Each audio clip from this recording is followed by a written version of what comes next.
Hi, it's Dr. Rogini. What I'm going to do today is redefine the definition of top 1% of the population. Most of you are used to hearing the top 1% population is measured based on assets and liabilities, so based on net worth. What I'm going to teach today is basically you are already in top 1% of the population if you have conscious awareness of your habits, and you're constantly breaking your old habits that you have gained from your ancestors, and you're allowing yourself to grow. Okay, so it's conscious awareness. The difference between humans and animals. So I'm going to explain in terms of Pavlovian conditioning. So most of you guys have heard of Pavlovian conditioning, classical conditioning, where the dog has been trained to a stimulus and it starts to salivate. Okay, so with humans, we have been conditioned knowingly and unknowingly. So that's the gift we have. Humans have an extra gift. We can be aware of our problems, of limitations, and we can break those patterns. That's the difference between an animal and a human being. We have this judgmental prefrontal cortex. We have this extra ability to be able to say what we want, and we can recreate our life and recreate our future.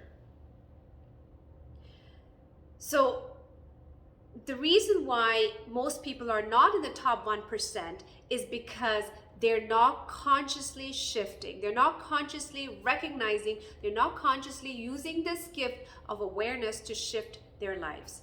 And their lives can shift in many aspects. So let's go back to that top 1% of the population.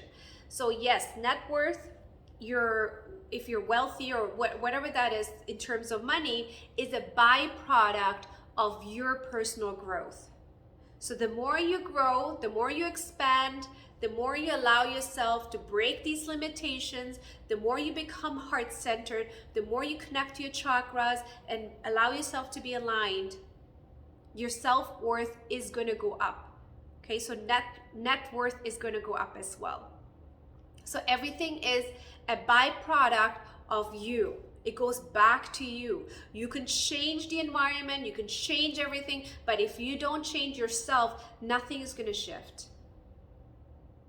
Okay, so use the gift that God or Source has given to you to shift through consciousness, shift your habits that do not serve you anymore. This includes in family life. This includes in your business life. This includes in your financial life. So constant disciplining yourself. So if you really look at yogis, like all the gurus in the past, like they still do that. They go through these major fasting because you're really disciplining your mind through these fasts with food. You can do also the fasting with money as well. You can do fasting with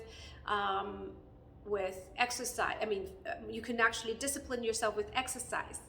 So there's different types of discipline. So there should be a discipline not just with food, what you eat, but also discipline with your mind. How are you thinking? What your mind is thinking about constantly. So being conscious of that and breaking those habits. Sometimes we're constantly in the worrying mind. We're in the fear mind. We're in blaming someone else's mind. Or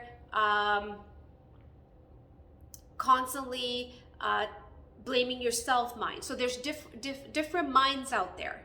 So you got to catch yourself and shift it right away. If you don't shift it right away, that means you're not breaking those habits, and then you're going to get out of that 1%, top 1% of the population. So I say wealth is a byproduct of who you are. Health is a byproduct. Yes, you got to eat healthy food, but at the same time, you can eat the best nutritional organic food, but if your mind is not aligned with your body, that food is not going to serve you, because your body is going to consume, your mind is going to consume all that stuff, so you're going to be depleted with all that nutritional stuff. I wrote some notes down, so I want to make sure I cover all this up. So we have the gift to wake up. So wake up. If something keeps happening in your life, ask yourself, what's going on? What can I do? What can I do today to make a difference in my to have a different future, so this doesn't happen again?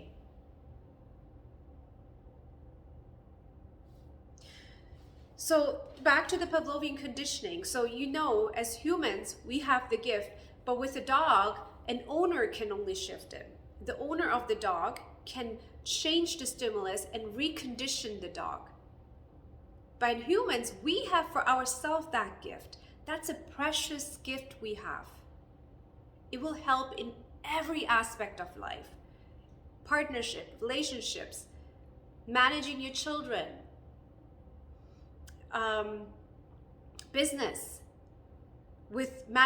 working with friends, hanging out with friends. How do you shift those patterns that do not serve you anymore? And if you feel like stuck in life, there's a reason, because you're not recognizing those limited patterns.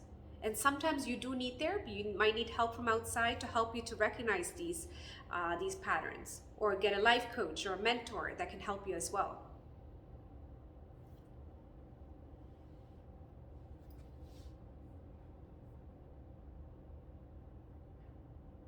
So it's important to discipline and in all aspects of your life. But start with one step at a time. You don't have to go jump into everything right away. Maybe start with exercise. If you know you're not at the level where you want to be in terms of your health and alignment, or even including your spine, your pain, anything like that, start with one thing at a time. If you're in a lot of pain, start seeing a chiropractor. Get your spine checked. Get yourself aligned. Feel better in your body. Because when you have an aligned body, you're going to feel so much better. Your focus is better. And then you can do the next step. Then you can eat healthier food.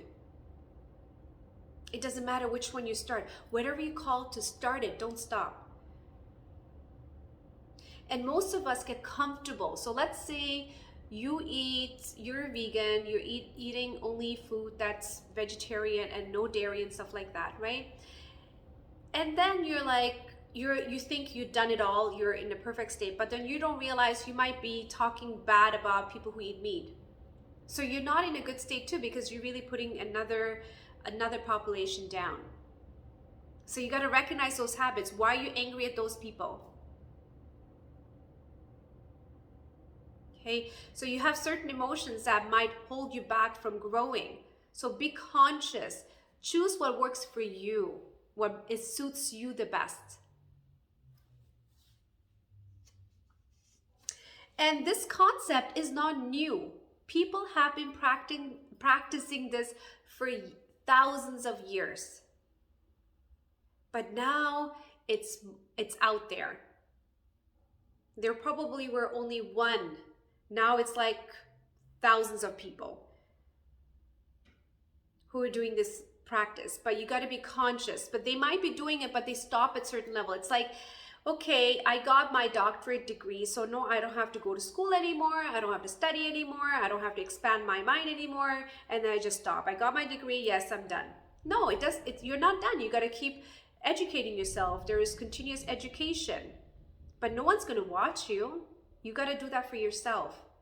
Same thing with your mind. What can I do to expand my mind? What can I do to stop going into the fear mode and all these insecure modes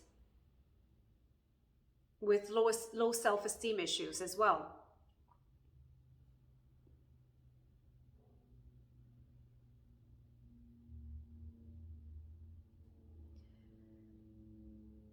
Okay, so don't chase the top 1%, but just make this change. You're already part of that 1%. That one step you're doing, you're already part of the 1%. But keep doing it, because there's so much things you can do in one day. But at the same time, start one step at a time, because otherwise, if you get overwhelmed, you're gonna stop fully. It's like someone who goes into their closets and gets everything out, like all the junk food out, all that stuff, and then they're gonna be like, let me go back and buy some junk food. So commit yourself to do one thing at a time, and then eventually you can do multiple stuff at a time. But at the beginning, you gotta break it down. Thank you for watching. So see you back on the next video.